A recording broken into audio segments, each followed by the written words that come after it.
Hai Style Lovers, saya Karen Delano, saya fashion stylist.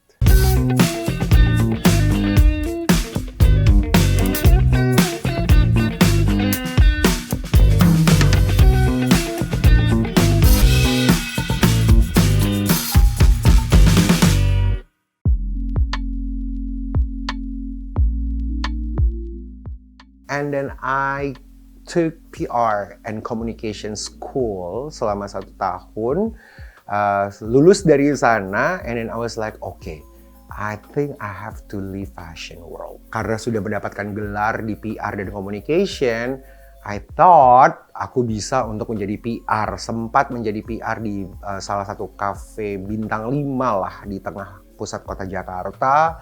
Padahal anak baru karena sekolahnya bagus tapi sudah mendapatkan title di sana. Lalu terakhir kali menjadi PR and marketing, juga manajer buat salah satu nama besar sekali di Indonesia ya. Dipercayakan sama beliau, akhirnya selesai. Saya bilang saya mau ke New York. Nah, waktu saya ke New York itulah saya bilang to myself, karena saya nggak punya banyak uang waktu saya di New York, I said it to myself, what is actually what I want? Apa sih sebenarnya Ren, lo maunya apa dan kemana arahnya? Karena sudah tidak ada orang tua di samping, uang pun pas-pasan, harus cari uang sendiri. Apa ya, ngapain? Dan waktu itu sempat punya kesempatan untuk menjadi waiter, pelayan selama 2,5 tahun untuk cari uang buat sekolah. Then after that I went to Fashion Institute Technology. Di sanalah I was like, I still love fashion. Itu kayak ada di dalam darah saya. It's inside my blood. Tapi I don't want to be a fashion designer. And then I took fashion business and luxury merchandise. So I learned about business management, tapi khususnya di fashion. Karena I said it to myself again, kalau lo suka fashion, apa sih sebenarnya fashion? Karena begitu banyak sekali, ternyata kalau lo ngambil fashion bukan cuma jadi fashion designer. You can be fashion design graphic, lo bisa ngambil bisnisnya, merchandise-nya, you can be IT-nya, ternyata banyak, besar sekali, even though fashion journalist. And I was like, oh gila ya, ternyata kalau di dunia fashion tuh banyak pilihannya. Nah, di sanalah setelah belajar fashion business, bertemu sama, I was like super lucky karena ketemu sama satu sosok dengan brand yang begitu besar, Louis Vuitton, karena di saat itu tuh saya pengen banget punya brand internasional yaitu LV. Nah, di saat saya lagi jalan-jalan, and I was like, I want that wallet, I want that wallet. Masih pakai baju waiter dan segala macam. Suatu hari karena pengalaman sudah besar, uang juga bisa dikumpulkan, so the very first brand that I have adalah LV. And then I bought that wallet. Long short story, saya lebih dekat lagi sama teman-teman yang bekerja di that brand international.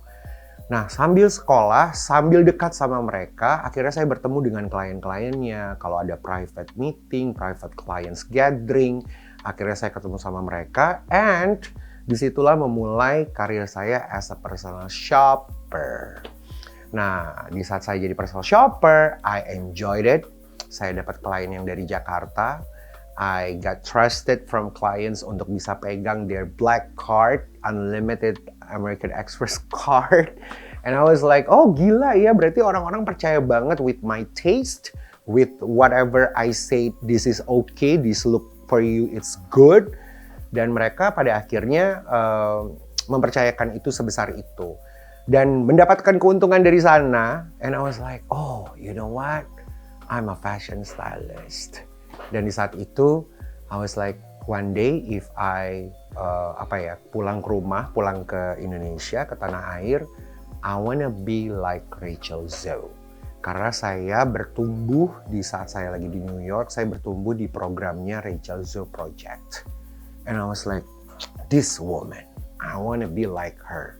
Gimana ya caranya I can style people, famous people on red carpet? Gimana caranya ya gue bisa punya my clothing brand? Gimana caranya gue bisa kenal-kenal orang-orang hebat? Gue bisa dandanin mereka, not only their self, tapi rumah mereka, event mereka. Gimana ya, I want to be a conceptor. I want to be fashion expert gitu yang dipercayakan sama mereka. But I was like, I don't think I can make it di Amerika gitu. Walaupun I can gain, aku bisa kerja sama timnya Rachel Zoe, mungkin bisa bekerja dengan personal shopping department di mall yang begitu hebat di sana dan pernah punya kesempatan itu. But I was like, no, this is not me, this is not it. I want something big. Makanya kembali ke Jakarta di tahun 2011 and I decided that I wanna be like Rachel Zoe back in Indonesia, di Jakarta. Walaupun di tahun 2011 waktu saya kembali ke sini, pekerjaan sebagai fashion stylist yang commercial, yang benar-benar bisa dikenal sama halayak masyarakat banget gitu ya, itu belum ada. Fashion stylist happening for media, ya kan, buat majalah, televisi, tapi yang benar-benar there, ada pasukan di depannya, menjadi tim suksesnya selebriti, untuk para corporates, untuk klien, personal clients, itu belum besar. And I was like, would I really make it untuk benar-benar mau jadi fashion stylist? So I tried it. Aku sempat bekerja di salah satu fashion styling studio, dan ini mungkin juga tidak pernah terdengar namanya, karena dia menyediakan baju-baju untuk pre-wedding dan wedding disewakan. And I was a head stylist di sana, keliling Eropa semuanya karena saya bawa klien-klien untuk saya style and everything else. And I was like, gila, ini sebenarnya ada kesempatannya banget untuk Indonesia ataupun Jakarta bisa akrab dan mengenal bahwa fashion stylist is very important to make your event come true. Nah, di sanalah memulai pada akhirnya di 2011 di Indonesia, di Jakarta ini, I wanna people know and call me like, oh, you are Karen Delano fashion stylist. Makanya di tahun 2016 mimpi ini bisa terjadi pertama kalinya, and I think I was the very first fashion stylist, walaupun banyak yang senior sebelum saya, the very first fashion stylist yang membuat fashion styling exhibition dalam bentuk fotografi, and I was collaborate sama Glenn Prasetya, dan Glenn Prasetya namanya juga cukup besar sekali di dunia fashion fotografi, dan itu saya sempat membuat 86 frames buat 86 artis di tahun 2016. Setelah itu, karena waktu itu saya buat itu tujuannya adalah gimana caranya Indonesia tahu bahwa fashion stylist is existing. Ada fashion stylist. Untuk apa fashion stylist? Siapa yang bisa menerimanya? Siapa klien siapa yang bisa pakai itu?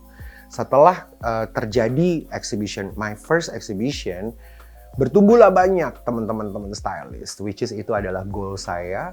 Dan pada akhirnya semua selebriti pun pada akhirnya mereka pakai banget pekerjaannya fashion stylist untuk menjadi tim suksesnya mereka, dan itu adalah goal saya supaya pada akhirnya Indonesia, oh, ada fashion stylist, berarti untuk mensukseskan sesederhana anak yang baru selesai kuliah dan dia mau interview gitu kan, ketemu pertama kalinya duduk interview untuk menjadi sukses, kan mereka tidak tahu bahwa the look, the impression is very important. Karena sebelum kita ketemu sama orang, pertama kali itu yang paling penting adalah the way we look.